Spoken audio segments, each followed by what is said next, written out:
Hi, my name is Latham Woodward. I'm a producer-director at Crashing Board Productions and Mad Mana Studios.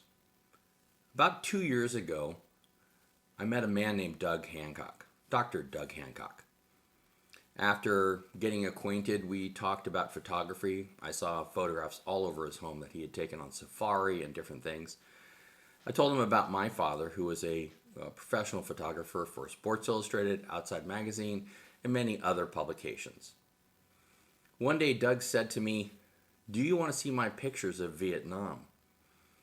And knowing that Doug was over 80, I said, "Yes, I do want to see your pictures of Vietnam, Doug." And it turned out this became a journey for me and for Doug, showing his photos that he took as a doctor in the Navy, stationed with the Marines in Vietnam. This isn't a story about heroics in battle or anything like that. This is a story about a doctor who picked up a camera at the PX in Okinawa, Japan, and was deployed to do service in Vietnam. These photos are powerful, they are interesting, and they depict some versions of Vietnam you may not have known about. Some of the pictures are disturbing.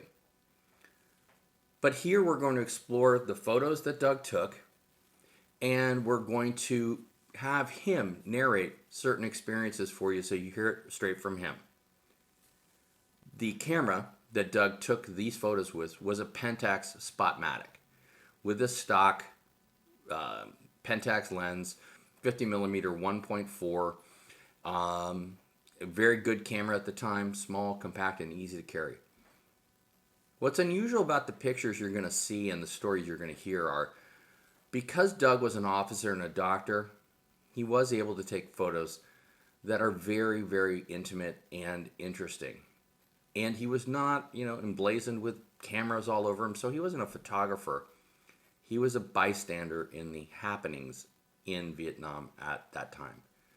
The time frame is 1968 to 1969. I hope you enjoy his stories and his photographs. More of this work can be found on YouTube in another video, which I'll post here. And you can see for yourself some of the more, I would say, disturbing and interesting and powerful pictures Doug took. Some of them, had they been submitted for a Pulitzer at the time, I believe would have gotten a Pulitzer Prize. If you have any questions, feel free to contact me, Latham, Latham, at Mad Mana Studios. That's MADMANA Studios.com. Enjoy the show, and I'll see you at the end.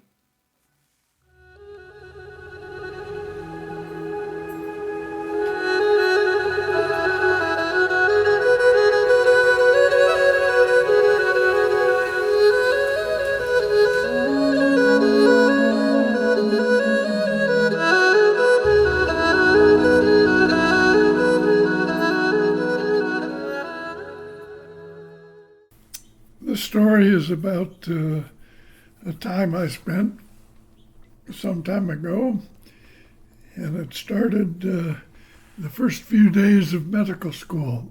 I asked my new roommate, how much he had to pay for textbooks.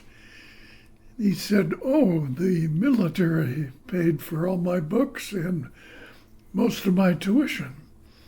And all it required was 4 years of service after he got his degree." I said, 4 years? No thanks.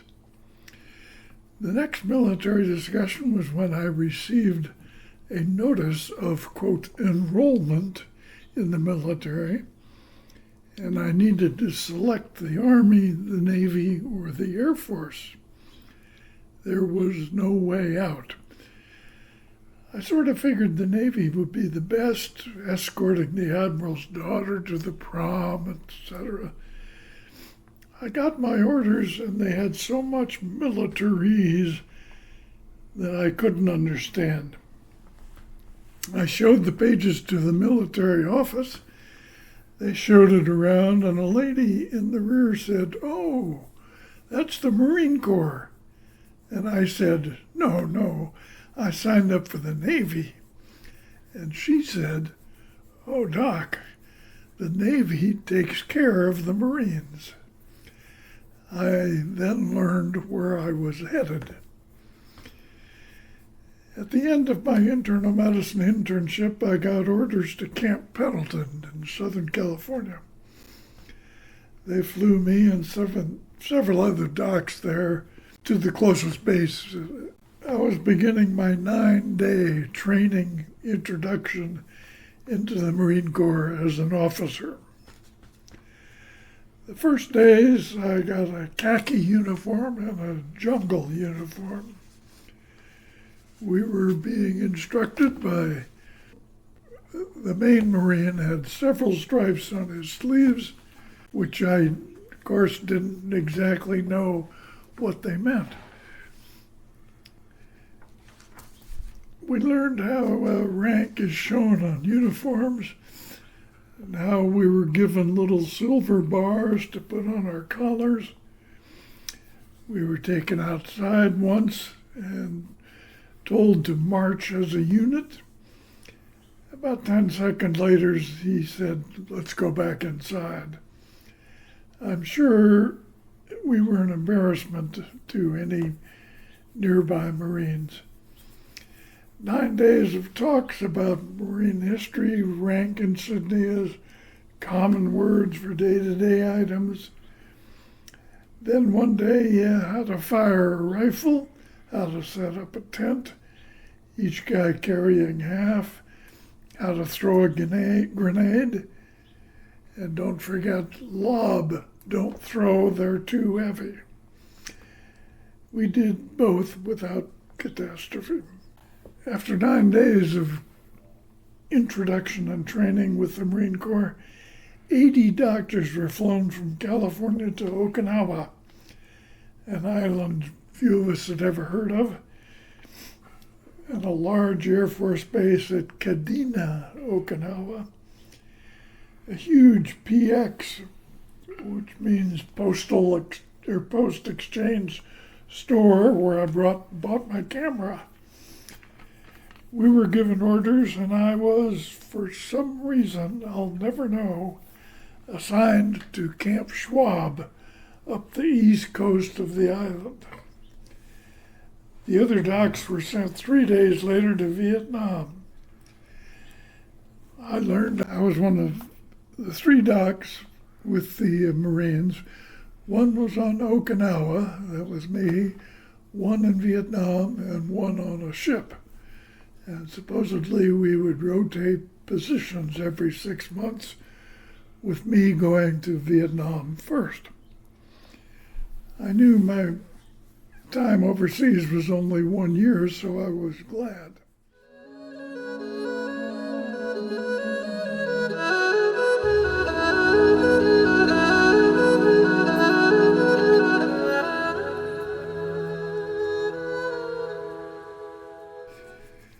Life at Camp Schwab was unique. There's a small, beautiful small beach, pleasant surf, officers' rooms on a hillside overlooking the Pacific, an officer's dining room and bar, also on a hillside. I actually don't know where the troops dined. Most of the officers' rooms were empty, so I took the end room with the best views. The base also had an indoor handball court, photography lab, and a small library. There was no runway. A rare helicopter landed in the open space. I don't know how many Marines were based there, but it wasn't very many. The quote, medical center was a small building with a small waiting room, 3 or 4 rooms for medical corpsmen and 1 room for me. What I was to do there was unclear. One of my first days, I was given the chart of a supply officer. It had the lab report of a positive test for gonorrhea. He sat there, and I said we should give him a shot of antibiotic because of the report. And he educated me about how to enter this into his chart. If we put gonorrhea, he's liable to get postponed as far as increasing his rank goes, and he suggested that we call it non-specific urethritis. So I was educated that day, and this poor Marine had non-specific urethritis. I was thanked in a couple of days with a large, very comfortable coat, jacket that I was told came from his supply closet as a thank you. It turns out that that base really did no significant medicine. We did medevac one Marine once who had fallen and broken his arm. I had nothing to do with it. I mainly sat in my suite or played handball and came in second place in the base championship. That was the highlight of my Okinawa experience. We did have outings about once a week. We would go into the little town of Hancock, have an extended lunch served by the locals. We would leave a big tip, had a great time. One time, one of the Marines actually decided to sing a song, Falls to Pieces, and the highlight was at the end when he grabbed the tablecloth and pulled all the dishes off the table onto the floor and made a big mess. The Marines all thought that was fun. The staff of the little restaurant was sort of upset, but we were big tippers and everything solved itself. The restaurant was interesting because the waitresses also have a side business in some of the back rooms. They're professional ladies and use the rooms in the back for their services. I questioned the safety of that, and I was reassured that the medical staff routinely checked for venereal diseases. If the lady turned positive, they were kept out of their business until they turned negative. It was all extremely well organized.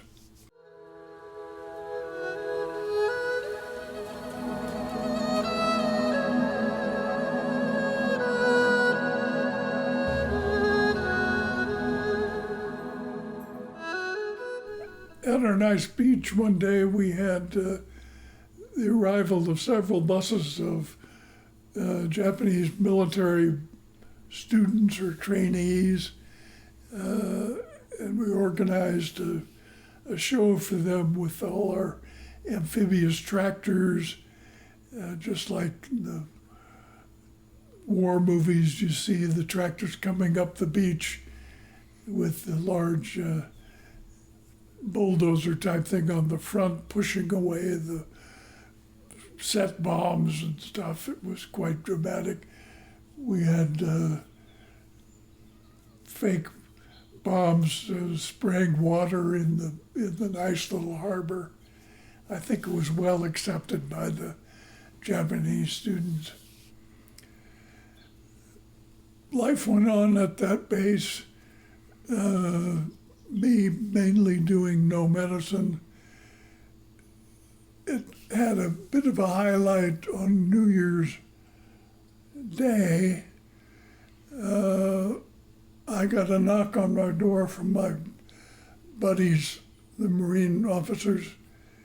I opened the door, and as I opened it, it pulled a fuse on like a cherry bomb that went off sort of in my face.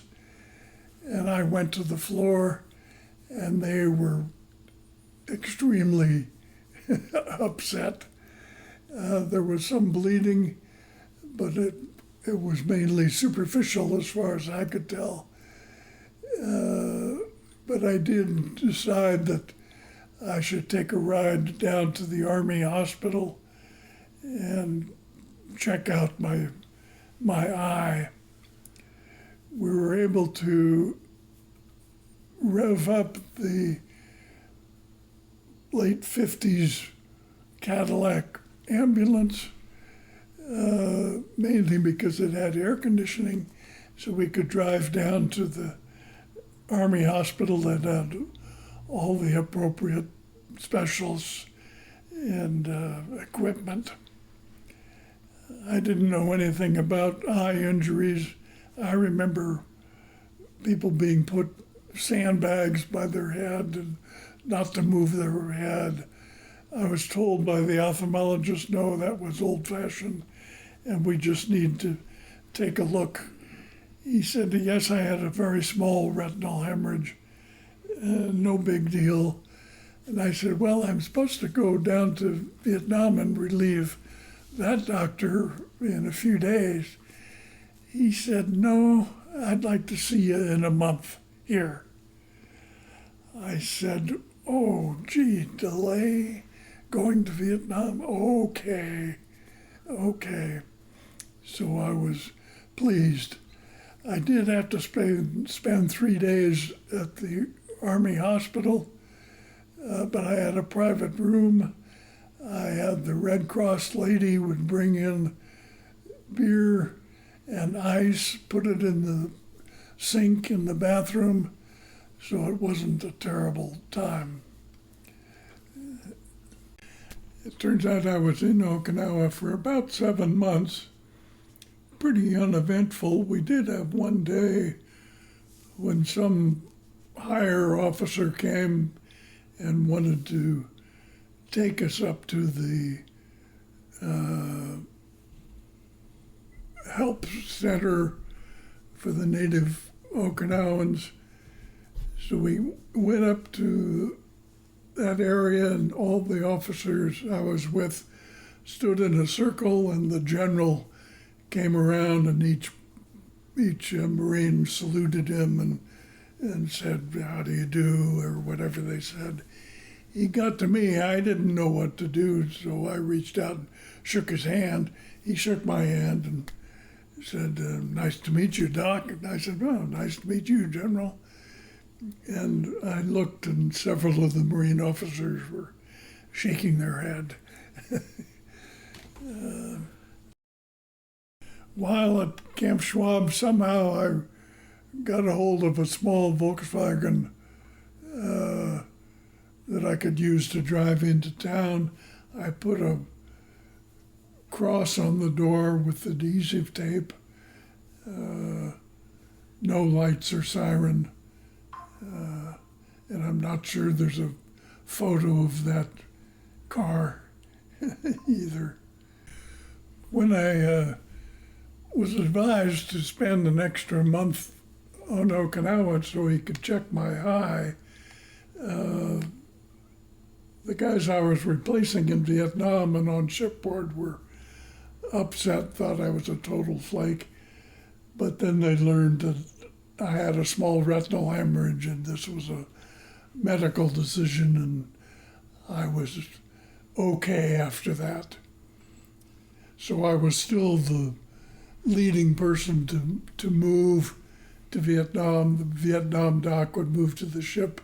Ship's doctor would come to Okinawa. This was our little group that started when we first got to Okinawa.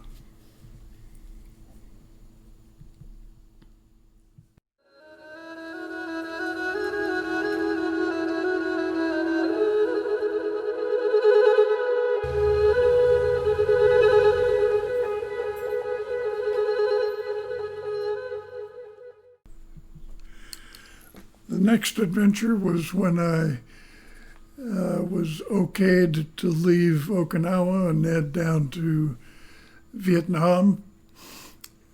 I landed in Daang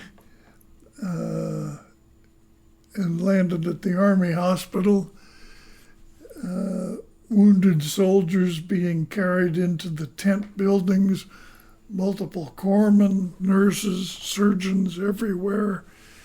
I got very nervous. How would I help? My driver said we would be going up to the Marine base on the perimeter of town. I quickly learned and was relieved that any serious injury would be taken immediately down to the real hospital with real doctors.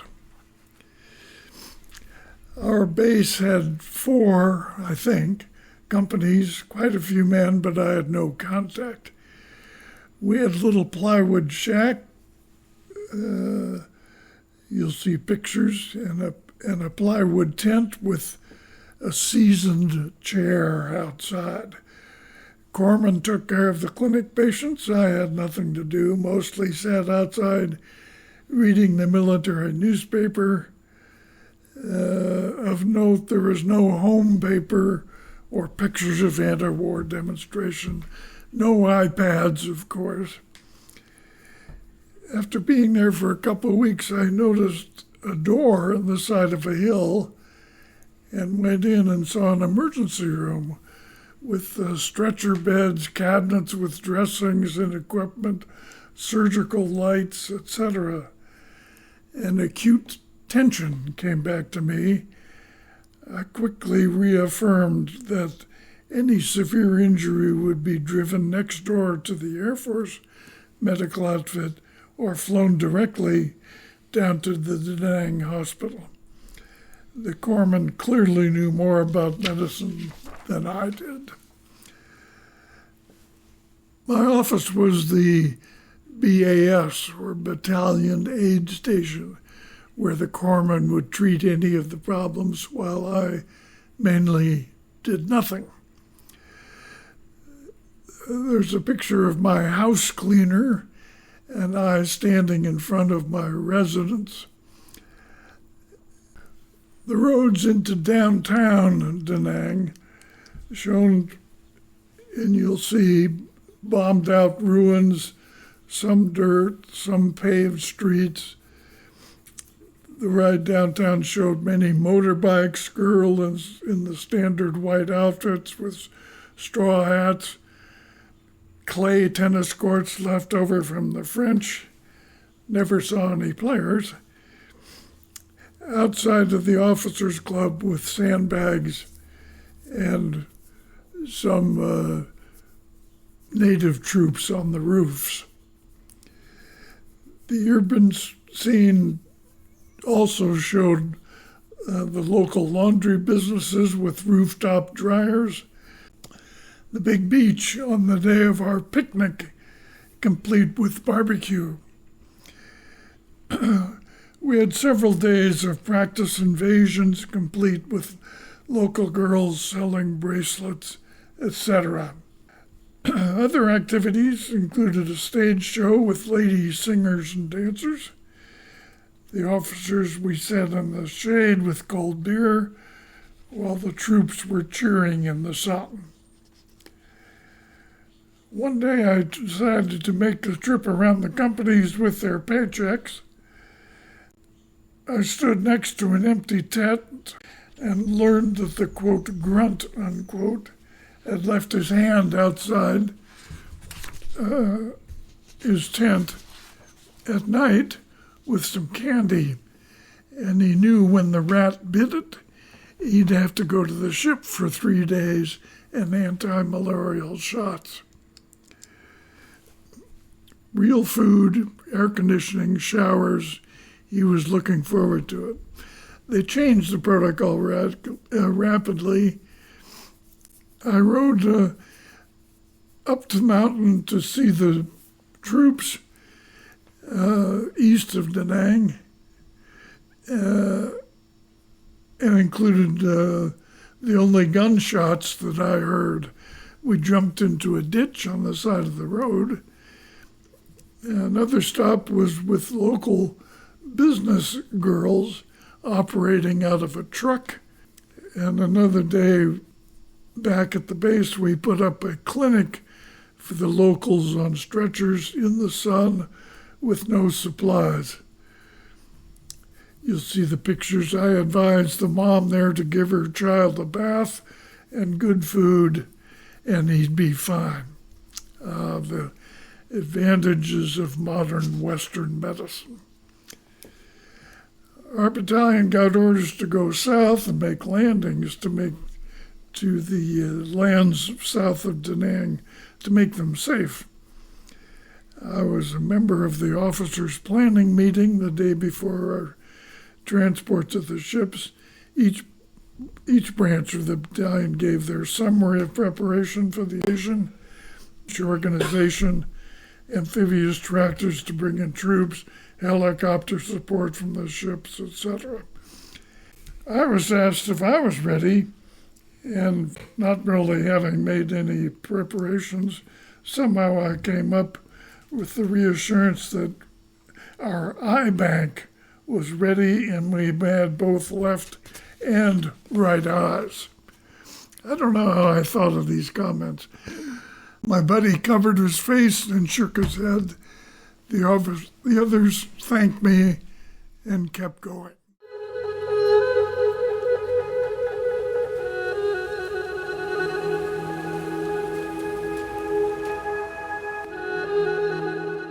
So we then moved to the 4 ships to take us down to Barrier Island and other landing spots for a more traditional marine adventure. Shipboard life was boring for me, as the Navy had real doctors, operating rooms, pharmacies, all on board. I had no job. My officer's suite was a stainless steel room with a bolted-down bunk bed, a desk, and a chair. I had no job. My shipboard memories include trying to sit outside on stairs in the sun until getting an announcement over the speakers to, quote, leave the deck. No relaxing outside on an active-duty Navy ship. I didn't know. Someone gave me the book MASH. This was before the TV series, and it was great, even though I was in no way in a similar setting. Patients would be flown over me to the real doctors and staff. One day, we, the other doc, dentist, and one of the Marines flew into Daang for a meal at the Navy Club. There's pictures, steak, beer at 10 cents. After lunch, we went next door to the Army Club for another beer, but got a few unpleasant looks, so we left. Except we missed our helicopter ride back to the ship. We got to the Daang headquarters of the Army and somehow called in a helicopter to take us back to the ship. There are pictures as we arrived, and I could see the captain watching our landing, as it was the largest helicopter ever to land on a ship this size, and it must be somebody important. When the docs and dentists got off, he shook his head and went back inside. A couple pictures of us landing with signs warning the troops to be aware of the helicopter rotors as if they didn't know. Picture one time one day when the ships lined up and could send lines from one ship to another for supplies or moving people, like to the ship with surgeons and medical staff. The lining up of the ships was amazing. We had practice runs of landing craft going in and out, teenagers in their beach uniforms, rather severe weather one day required us to take the blades off the helicopters. There are pictures of these.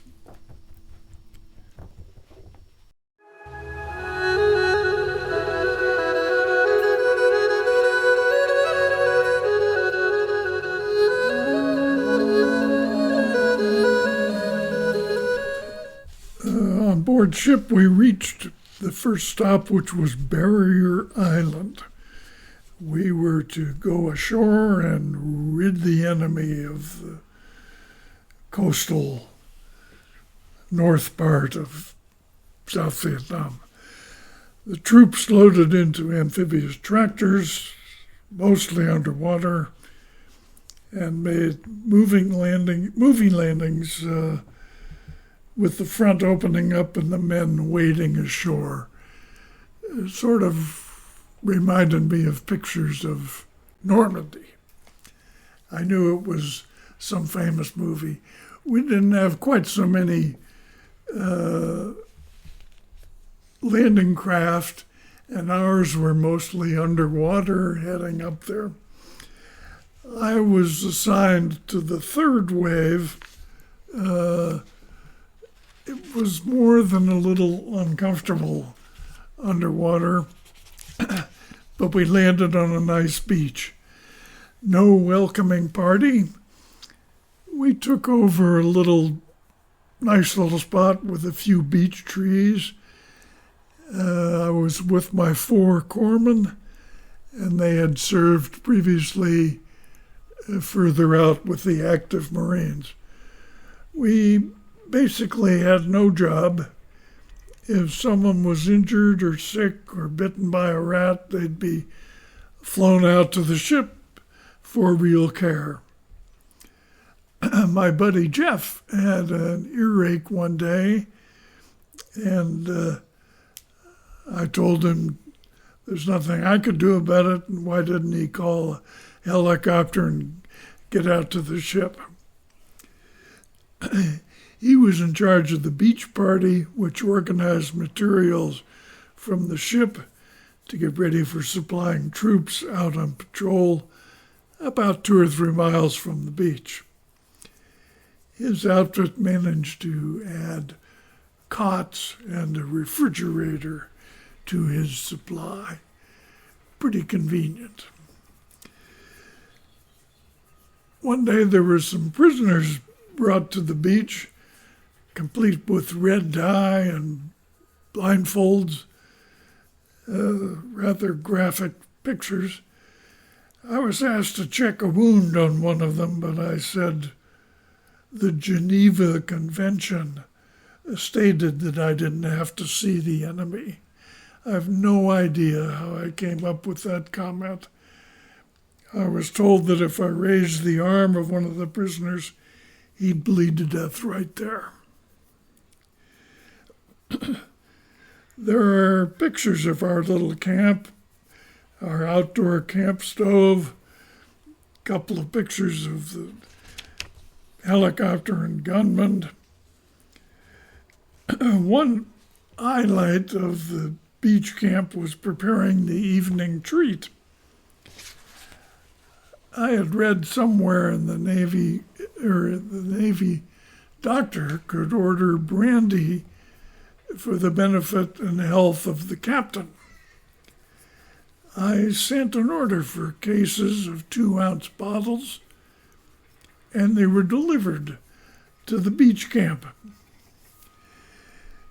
We made a nightly treat using a helmet, treated water, fruit from the sea rations, and laced it with the brandy, and heated it over some C4 plastic explosive. The colonel even came over to sample. This was the cocktail hour, and then we could lie awake with the artillery firing next to us. The other doc and I would change places every 3 or 4 days from the ship to the beach. Getting to the ship was time to even use too much water for shower on board. We'd bring any mail when we changed places, and one day was the best. He brought a package that my mom had mailed. Inside was a partially inflated small pillow, and resting on it, the San Francisco Chronicle, wrapped around a quart of Chivas Regal Scotch. It was handed to me at the beach headquarters of a Marine invasion. My mother said later it was just a whim she thought of during the cocktail hour at home. Military mail service is truly amazing. That night I had to dig a safe sleep spot in the sand due to some local gunshots, but the gift made it easier. Some pictures show sumptuous meals the sea rations being delivered by helicopter with an armed guard. We made 2 more landings, and I could see some bombing plumes in the distance, see the pictures, but then my time ran out. I'd been asked where I'd like to spend my second year of duty, and since being in Vietnam, I had my choice. I thought of the Navy Hospital in San Diego, but my gunny said I'd be low man on the totem pole and would end up taking night call and would be a hassle. He recommended the Marine Corps boot camp in San Diego, and I made it there. And that's another story. To get the last flight out of the Nam, we flew from the active side to Daang, but the helicopter engine quit, and we made a rough landing in unfriendly territory, ran to some trees, was glad to see another helicopter show up and get me to the Daang airport. Wait underground till the plane came in, then hustled on board, and a steep takeoff for the ride home. I had sent multiple rolls of film home and now bring back memories. Active duty Marine military doesn't see current news back home with the stories and pictures of anti-war activity. It's not available. There was no celebration when we landed at Travis Air Force Base, just anti-war demonstrators and signs. It hit me pretty hard.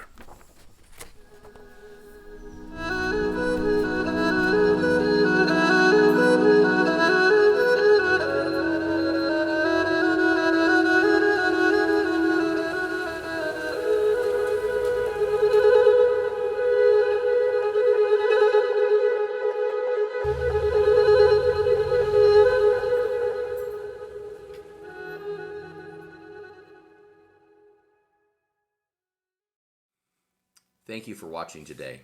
I know that Dr. Doug Hancock really appreciates it. If you want more information, or if you know of any veterans organizations that may want access to these photos, please contact me at latham@madmanastudios.com.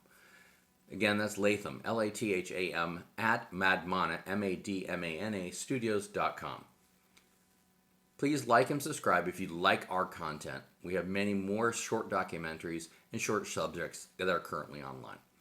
We really appreciate your time. Thank you.